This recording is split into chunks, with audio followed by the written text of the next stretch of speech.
Okay, here we are testing the lights. You can see one brake light's completely dead. Brake light's lit up.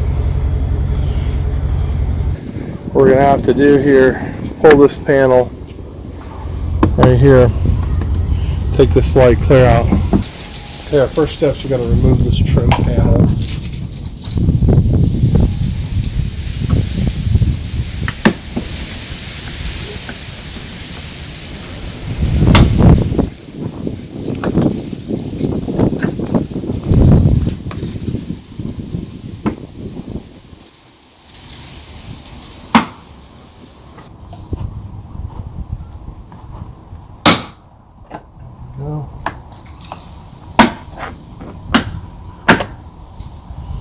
Just these 3 pins in there, but boy, they're in there good.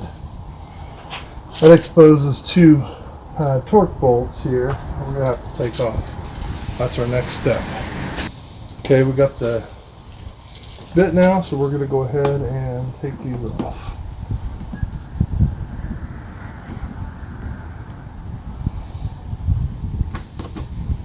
Those of you that might have a GMC Yukon, I'd be curious as your thoughts on the quality. We've owned quite a few cars over the years of different brands.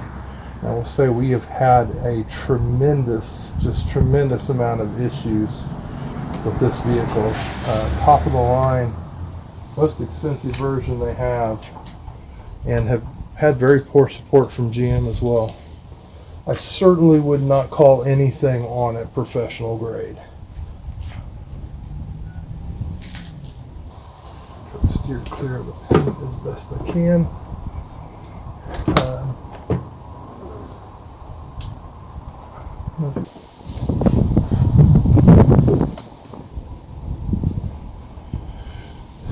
we're going to get a little flathead here.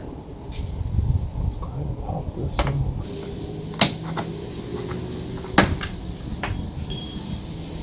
Okay. The backup bulb.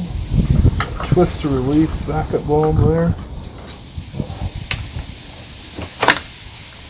Push it in, the whole thing comes out. Alright, there we have it. This is removed. And so what we're going to be dealing with here is this whole assembly is a one-piece casted assembly. There's no way to get inside of it. And so our best bet there, I think, is going to be to go ahead and separate a spot here. There's 2 likely failure spots around these corners, and we're going to do some research on that, and then we'll fix it from there. Stay tuned. Looks like the failure is most likely in this area right here. You can see I kind of scored a mark there. There's a thin piece of connector between the LED strands right there. It tends to break. There's another one over here, but this one tends to be the one that breaks the most. And keep in mind that the lights are different. This light that we're dealing with is a left-hand light. You'll also see right-hand lights, and they're going to have a slightly different configuration than this one. So I'm using a tool. It's called a plastic cutting tool. It's got a little hook on the end of it. Wasn't sure. We may have to heat this up to get through. You can see I put a few marks on it already. It does appear to be working to get through. Just don't know how much it'll take to really get it cut open with this. We may try adding some heat here in a few minutes if this is taking forever.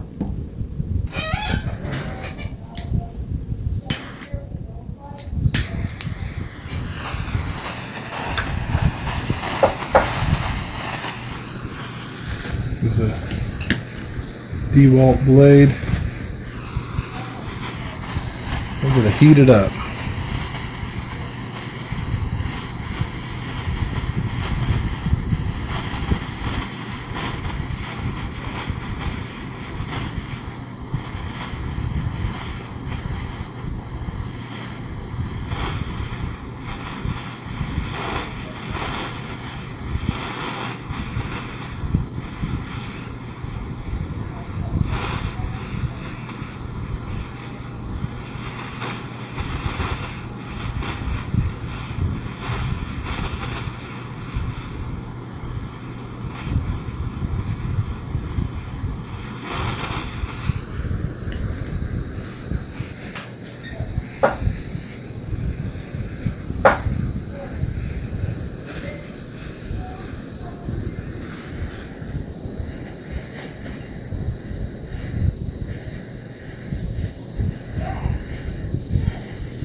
glowing red there. I like the look of that. Oh yeah, it's going through it like butter.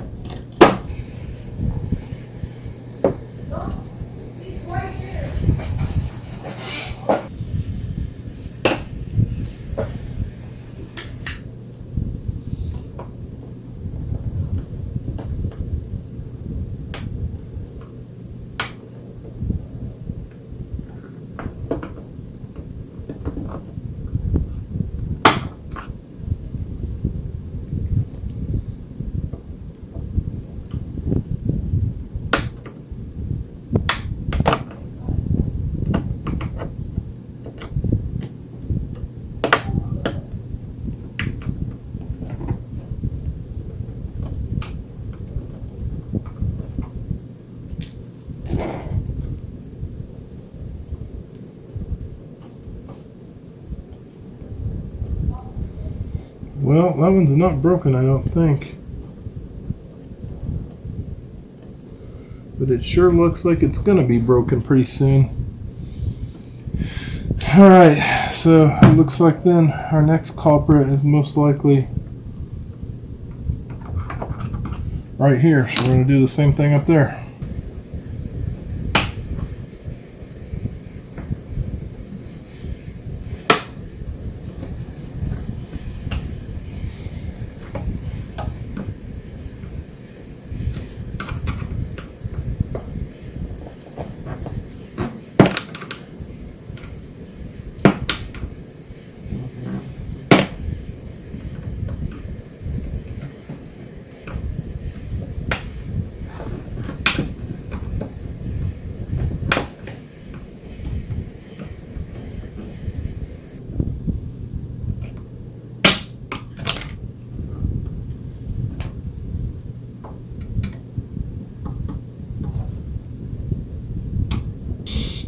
Okay, so now we have our problem completely diagnosed, and it's very hard to see. If you look here, you can see right on the edge, just right on the very edge of this point right here, and right here there's some scarring, and that's where this piece that used to run between the two resides.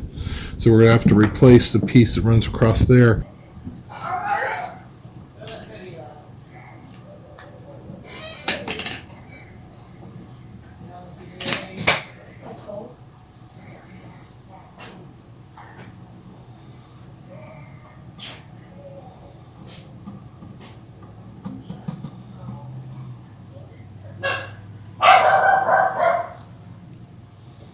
Okay.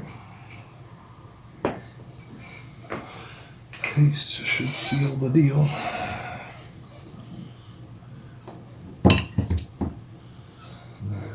what we're going to do.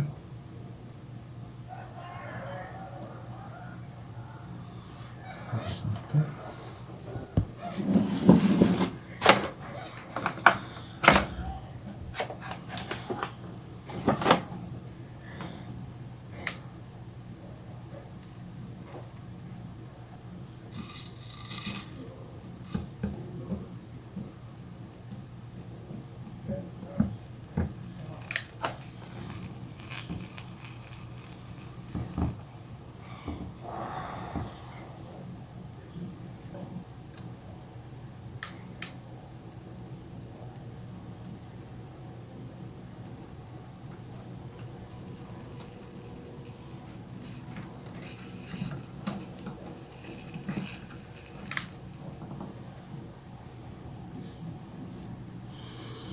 That looks better.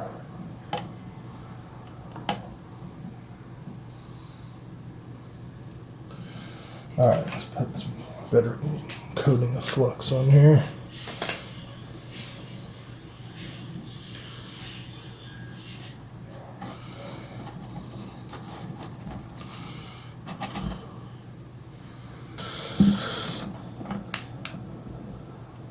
That was in a hole. Should be easy.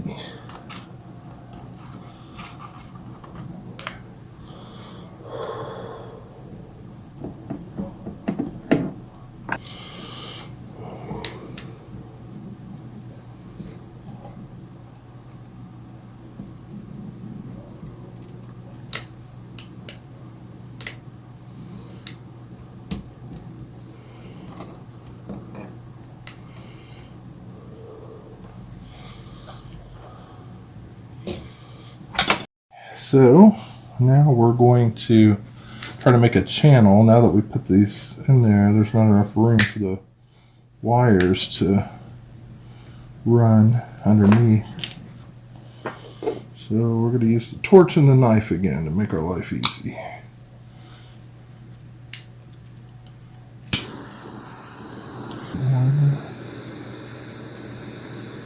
Just kind of scraping out a channel.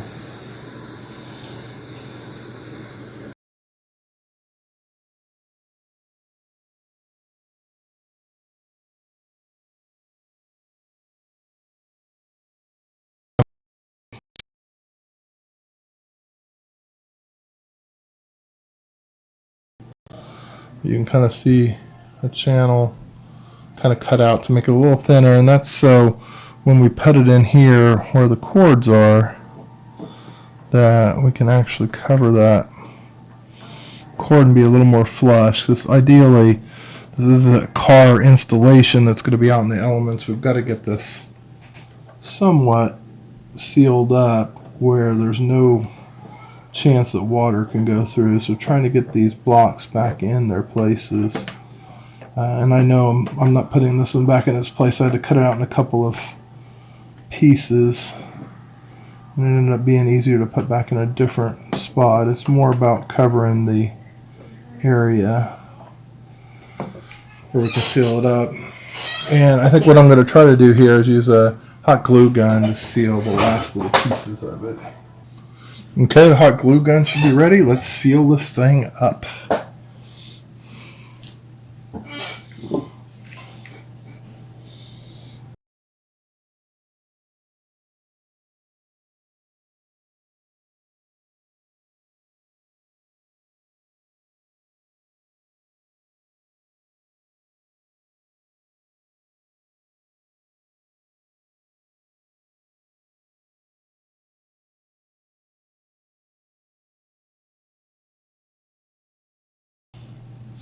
And shame on GM for not making this serviceable as well.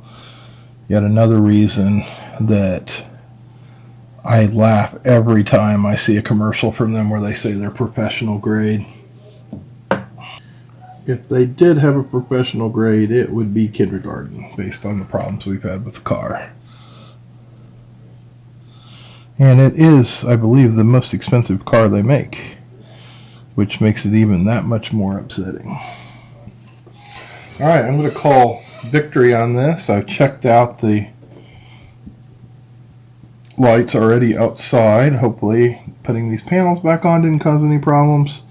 Assuming it didn't, we should have saved about $780 of our $800 bill that GMC wanted to fix their defective product. Fortunately for me, I just have one doing this right now, but I know I'll be back making the same repair probably in a couple of months on the other side. Again, thank you, GMC.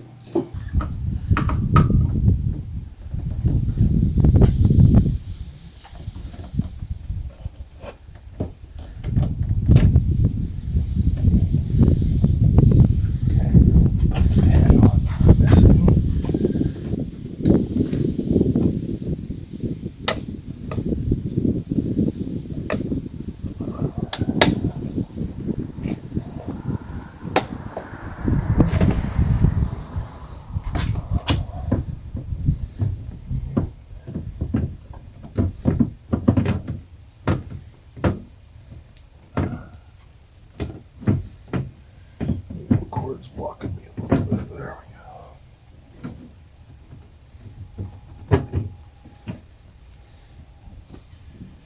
go. Alright, should be good.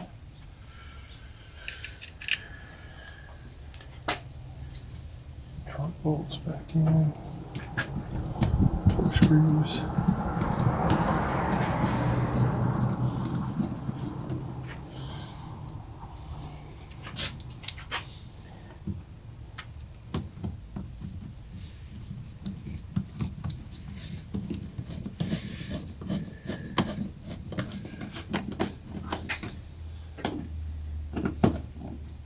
Alright, now let's go check it. Would you mind hitting the gas or hitting the brake?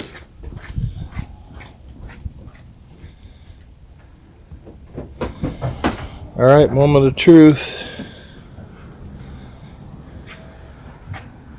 Oh, look at that. We have brake lights.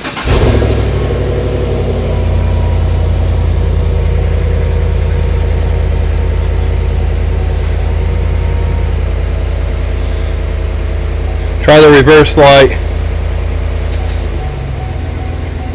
Alright, it is fixed. So there's easy way to save $750. Hopefully GM will eventually own up to it and replace these.